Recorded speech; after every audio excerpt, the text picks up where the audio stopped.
नमस्कार, मैं हूं राजेश पांडे और आज मैं आपसे बात करने वाला हूं पत्रकारिता में अनुभवों की।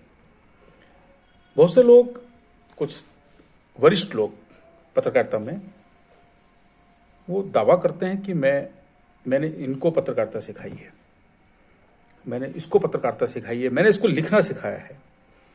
ठीक है साहब, आपने लिखना सिखाया है, बहुत अच्छी बात है, आपका एहसानमंद है वो लोग जिनको आपने लिखना सिखाया है। आप सहयोग कर सकते हैं, ठीक है, आप किसी को सहयोग कर रहे हैं पत्रकारिता में, आप उनको बता रहे हैं, आप उनको गाइड कर रहे हैं। पर मेरा कहना है कि पत्रकारिता तो अनुभवों से आती है, अनुभव से आती है। और ये अच्छी बात है कि आप सपोर्ट कर रहे हैं किसी एक पत्रकार को, किसी एक युवा को जो पत्रकारिता में कुछ करना चाहता है। एक युवा बहुत सारे सपने लेकर पत्रकारिता में आता है, उससे पूछो कि तुम पत्रकारिता में क्यों आए हो, तो उनका जवाब होता है कि मैं बदलाव करना चाहता हूं, मैं मुद्दों को आवाज देना चाहता हूं, आम व्यक्ति की अभिव्यक्ति को ज्यादा से ज्यादा लोगों तक पहुंचाना चाहता हूं, मैं सिस्टम तक उनकी बातों को पहुंचाना चाहता हूं, मैं जनता की मदद करूंगा और सिस्टम को पटरी पर लाने का काम करूंगा, प्रयास करूंगा। बहुत सारे सपने होते हैं उनके, कुछ भी जो उनके सपने हैं उसको लेकर वो जर्नलिज्म में आते हैं। और बस असल बात यह है कि पत्रकारिता की चमक से प्रभावित होकर ये युवा वहां आते हैं, ये देखते हैं पत्रकारिता का बाहरी आवरण। क्योंकि पत्रकारिता की रीढ़ बनकर जो काम कर रहे हैं, जो असली पत्रकार हैं, उनसे वो कभी नहीं मिले होते। उनको दिखता है कि पत्रकार बड़े अधिकारियों से मिलते हैं, पत्रकार मंत्रियों से मिलते हैं, पत्रकार नेताओं के बहुत करीब रहते हैं, पत्रकार किसी के भी खास होते हैं, पत्रकार ये कर सकता है, पत्रकार वो कर सकता है, पत्रकार सब कुछ कर सकता है, पत्रकार वीआईपी होता है। ये सब वो देखते हैं, सुनते हैं। मैं ये नहीं कह रहा कि पत्रकारिता में प्रवेश करना खराब बात है। जहां पत्रकारिता के बहुत सारे आयाम हैं, वहीं इसमें तरक्की की बहुत सारी संभावनाएं। पत्रकारिता का मतलब खबरों के संकलन और उनके संपादन तक ही सीमित नहीं है। पत्रकारिता प्रिंट और डिजिटल मीडिया में नौकरी करने तक सीमित नहीं है, यह स्वतंत्र होकर भी की जा सकती है। मैं बार बार पत्रकारिता को स्वतंत्र होकर करने की बात इसलिए कह रहा हूं कि पत्रकारिता, जिन मीडिया संस्थानों में जो लोग काम कर रहे हैं, वो पत्रकारिता बहुत कम, नौकरी ज्यादा कर रहे हैं। उन पर बहुत तरह के प्रेशर्स है। मैं प्रिंट पत्रकारिता की बात कर रहा हूं। इसका सबसे पहला नियम है, आप कैसा लिखते हैं। इसका उतना महत्व नहीं है, आप क्या लिखते हैं यह ज्यादा महत्वपूर्ण है। हालांकि कैसा लिखते हैं का अपनी जगह महत्व है, हम कैसा और क्या, इन दोनों पर चर्चा करेंगे। पहली बात तो मैं ये बता दूं आपको कि पत्रकारिता सीखने से नहीं आती, बल्कि अनुभवों से आती है। किसी खास अवधि का प्रशिक्षण लेकर पत्रकारिता को नहीं समझा जा सकता। अगर आपको कोई ऐसा भ्रम में डालने की कोशिश कर रहा है कि 6 माह या 1 साल में पत्रकारिता सीख जाएंगे, या फिर डिग्री या डिप्लोमा से आप पत्रकारिता को जान जाएंगे, तो मैं इसका विरोध करता हूं। पत्रकारिता सीखने नहीं, बल्कि तन्मयता से जीने का विषय है। यह अनुभवों से हर दिन कुछ ना कुछ जानने का विषय है। आप बहुत अच्छा लिखते हैं तो आप खबरों की पत्रकारिता में फिट हो जाएंगे, यह बात मैं दावे के साथ नहीं कह सकता। प्रिंट के लिए खबरों का लिखने का अपना ट्रेंड है, जिसमें शब्दों की संख्या सीमित कर दी जाती है, जिसमें भाषा का ज्ञान होने के साथ आपको उस विषय की जानकारी होना जरूरी है जिसकी आप खबर लिख रहे हैं। खबर में लच्छेदार भाषा नहीं चलती, वहां सपाट लिखना होता है, बिना कोई लाइन रिपीट किए हुए। खास पॉइंट, आर्काइव में रखे हुए डाटा का इस्तेमाल कर सकते हैं। खबरें हो या विश्लेषण में आपको बैलेंस करना होता है।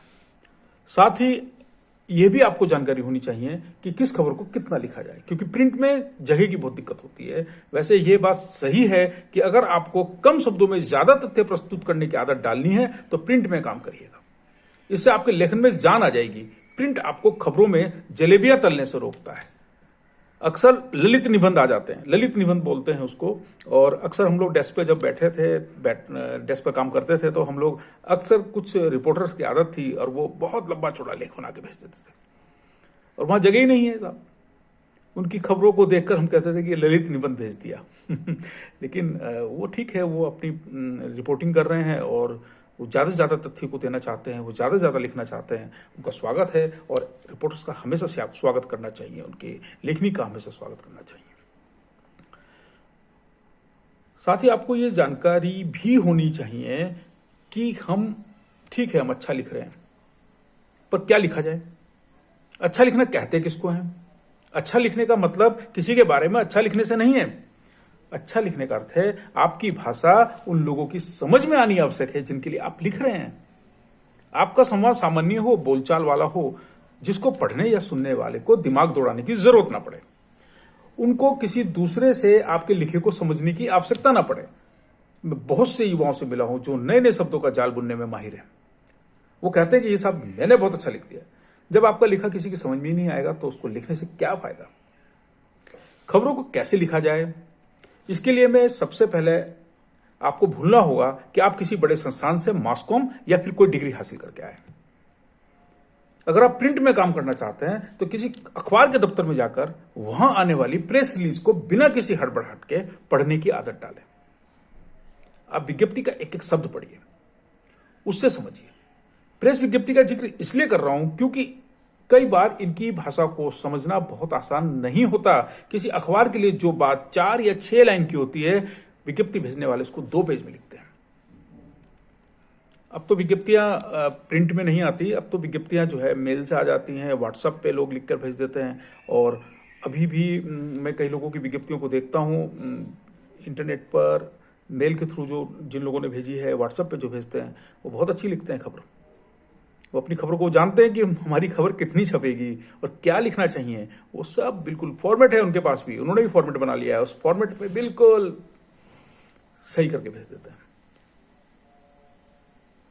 और एक चीज और मैं जानकारी दे दूं कि यह भी होता है कि किसी विज्ञप्ति में लिखी 4 या 6 लाइन किसी अखबार के किसी पेज की लीड हो सकती है। आप काम करिएगा उस पर।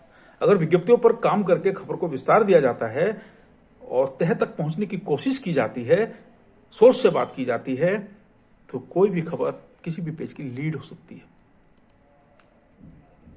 डिजिटल युग में पहले की तरह प्रेस विज्ञप्ति आप कम आती होंगी। अधिक बार ऐसा होता है कि व्हाट्सएप पर, मेल पर मिलने वाली विज्ञप्तियों को रिपोर्टर सीधे कॉपी करके सीएमएस कंटेंट मैनेजमेंट सिस्टम पर पेस्ट कर देते हैं।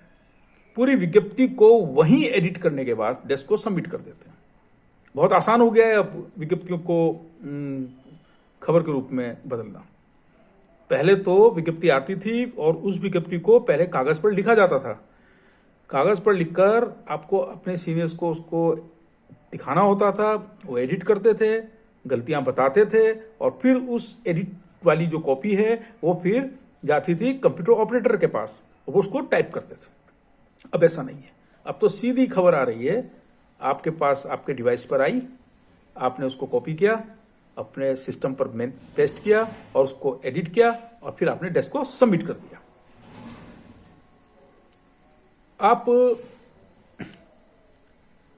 अगर आप सीखना चाहते हैं कुछ लिखना, तो आप रिपोर्टर से कहिएगा कि साहब आप हमें प्रेस विज्ञप्ति दे दो। थोड़ी मेहनत करनी होगी। आप ध्यान से उन विज्ञप्ति को पढ़िए, समझिए और उसका मूल तत्व क्या है उसको समझने की कोशिश कीजिए।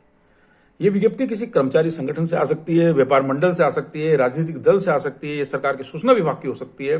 आप सीधे कंप्यूटर पर टाइप करने की बजाय इनको किसी कागज पर लिखने की आदत डालिए।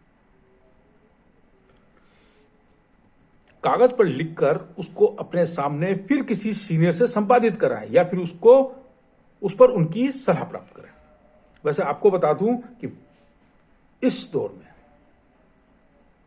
डेस्क पर और रिपोर्टर्स पर बहुत ज्यादा प्रेशर है समय पर खबरों को सबमिट करने का, तो वो बहुत व्यस्त होंगे। कुछ लोग मिल जाएंगे जो आपकी कॉपी पर समय देंगे और आपको समझाएंगे। हर कोई टाइम मैनेजमेंट के दबाव में जी रहा है, काम कर रहा है। कोई बात नहीं, आपकी 1 या 2 विज्ञप्ति अगर चेक हो गई तो आपको सलाह मिल जाएंगी और जो आपको हमेशा याद रहेंगी। दूसरे दिन आप उन रिलीज को सभी अखबारों में देखें कि उनका संपादन कैसे हुआ है। अखबारों के लिए वो विज्ञप्ति कितनी महत्वपूर्ण है, उनका प्लेसमेंट क्या है। क्या कभी प्लेसमेंट से भी खबरों का आप मूल्यांकन कर सकते हैं कि कोई खबर कहां लगी है, उस खबर की वैल्यू क्या है। क्योंकि अखबार में खबरों को वैल्यू के हिसाब से लगाया जाता है, अखबार में खबरों को उनके महत्व के हिसाब से प्लेसमेंट दिया जाता है। आप इस क्रम को जारी रखिएगा। खबरों का मूल्यांकन अखबार में छपी अखबार के पेज को देखकर कर सकते हैं, और कुछ खबरों को पढ़िए, उनको समझिए और उनको अपनी भाषा में लिखने की कोशिश कीजिएगा। मैं आपसे जिक्र कर रहा था कि पत्रकारिता 1 या 2 दिन या 1 या 2 साल में सीखने का विषय नहीं है। ये लगातार आप पत्रकारिता कर रहे हैं, आप लगातार खबरों को लिख रहे हैं, आप लगातार खबरों को संकलित कर रहे हैं, और ये अनुभव का सब्जेक्ट है। ये अनुभवों से आती है। खबरें लिखने की तकनीक को आपको समझना होगा, उसके मूल तत्व को जानना होगा, तथ्यों को बिना लाग लपेट के आपको प्रस्तुत करना होगा। समाचारों में समाचार और विचारों को अलग करना होगा। किसी भी समाचार में आप अपने विचार का घालमेल मत कीजिएगा, और सच जानने के बाद ही तथ्यों के साथ किसी खबर को प्रस्तुत कीजिएगा। सच आपको पता है, अगर आपके पास सत्य है पर तथ्य नहीं है, तो फिर वो खबर आप नहीं लिख सकते, उसको आप बिना तथ्यों के आप प्रस्तुत नहीं कर सकते। यहां पर सत्यमेव जयते का सिद्धांत जितना लागू होता है, उससे ज्यादा तथ्यमेव जयते की बात होती है। अब मैं आपको बताता हूं कि जो युवा अखबारों के दफ्तरों में एंट्री करते हैं, मैंने पहले भी कहा है कि अखबार के दफ्तर में आप बतौर ट्रेनी एंट्री करने से पहले आप ये भूल जाएं कि आपने किस यूनिवर्सिटी से डिग्री हासिल की है, आपने किस यूनिवर्सिटी से जर्नलिज्म का कोर्स किया है। मान लेते हैं कि आपने एक बहुत बड़ी यूनिवर्सिटी से, जिसका बहुत नाम है, आपने वहां से जर्नलिज्म का कोर्स किया है, आपने वहां सीखा होगा, मैं मानता हूं, पर जब आप अखबार के दफ्तर में एंट्री करते हैं तो व्यवहारिक रूप से सीखने का मौका आपको वहां मिलता है। अब आपको बताता हूं कि अखबार के दफ्तर में होता क्या है। एक ऐसे अनुभव का जिक्र कर रहा हूं जिसको मैंने देखा है, महसूस किया है। किसी नामी यूनिवर्सिटी में कुछ बच्चों ने दाखिला लिया होगा और वहां से जर्नलिज्म की डिग्री हासिल की, और उसके बाद बतौर ट्रेनी अखबार के मुख्यालय में पहुंच गए। वहां पर उनको सिखाया गया, कुछ वहां की ट्रेनिंग मिली, और फिर उसके बाद बतौर ट्रेनी उन्होंने एंट्री कर ली अखबारों के राजधानी स्थित दफ्तर में। अखबार के राजधानी स्थित दफ्तर में वहां उन्होंने एंट्री मिल गई। अब साहब उनका पैकेज भी तय हो गया, प्लेसमेंट भी हो गया। पैकेज इसलिए तय हो गया क्योंकि उन्होंने अखबार के नोएडा और दिल्ली स्थित दफ्तरों में ट्रेनिंग हासिल की है साहब, जिसके लिए समझा जाता है कि वहां पर बहुत ज्यादा ज्ञानी पत्रकार हैं, बहुत नॉलेज वाले लोग हैं, और बहुत नॉलेज वाले लोगों से उन्होंने डिग्री हासिल कर ली। ठीक है साहब, आ गए। उनको जो है किसी सीनियर रिपोर्टर से ज्यादा पैसा मिलने लगा। अब उनको तो यह लगने लगा कि साहब हमें बहुत कुछ आता है, क्योंकि हमने तो ट्रेनिंग वहां से हासिल की है जहां पर ये लोग सब रिपोर्ट करते हैं, और वहां से निर्देश भी होता है कि साहब इनको सहयोग कीजिए। सभी सहयोग करते हैं, लेकिन इनकी इच्छा कुछ समझने और जानने की नहीं होती। मैं सब बच्चों की बात नहीं कर रहा हूं, मैं कुछ युवाओं की बात कर रहा हूं, जिनको मैंने महसूस किया अपने सामने। कुछ दिन या महीने स्थानीय स्तर पर ये लोग अखबार के दफ्तर में सिर्फ संख्या बल बढ़ाते हैं। इनकी समझ में नहीं आता, लेकिन ये शो करते हैं कि हमें सब कुछ आता है। पर मैं आपको ये जानकारी दे दूं कि आपने भले ही किसी बड़ी यूनिवर्सिटी में दाखिला लिया होगा और वहां से आपने पढ़ाई की होगी, जर्नलिज्म की डिग्री हासिल की होगी, लेकिन आप पत्रकारिता में लंबी पारी तभी खेल पाएंगे जब आप लगन से और मेहनत से काम करेंगे। हालांकि अखबारों में मेहनत और लगन की बात जो है, इस पर फिर मैं बात करूंगा आपसे। यहां तो चापलूसी करने वाले लोग ज्यादा दिन चलते हैं और बड़े पदों तक पहुंच जाते हैं। ये कैसे पहुंचते हैं इसका भी मैं जिक्र करूंगा आपसे। फिलहाल तो मेहनत से अनुभव हासिल करने की बात करें। आप मेहनती हैं, आपके पास अनुभव है जर्नलिज्म में, आपने लंबे समय तक काम किया है, तो पद की लालसा मत रखिएगा। आपका अनुभव आपके काम आएगा, निश्चित तौर पर मैं आपको बता रहा हूं। क्योंकि अब वो जर्नलिज्म आ गई है जिसमें हर कोई अपना अब स्वतंत्रता से जर्नलिज्म कर सकता है। अब उस तरह का दौर आ गया है। कुल मिलाकर कहना चाहूंगा कि पत्रकारिता के किसी भी पाठ्यक्रम में दाखिले से पहले युवाओं को मीडिया के दफ्तरों में 1 या 2 दिन जरूर बिताने चाहिए। लिखने का क्या है, वक्त के साथ सीख जाएंगे, पर पत्रकारिता यानी क्या लिखना है, इसको जानना बहुत जरूरी है। और इसके साथ ही आज मैं आपसे विदा लेता हूं, और मैं आपको जर्नलिज्म और टेक्नोलॉजी के बारे में भी आपसे चर्चा करूंगा। और मुझे इजाजत दीजिएगा। धन्यवाद। Thank you.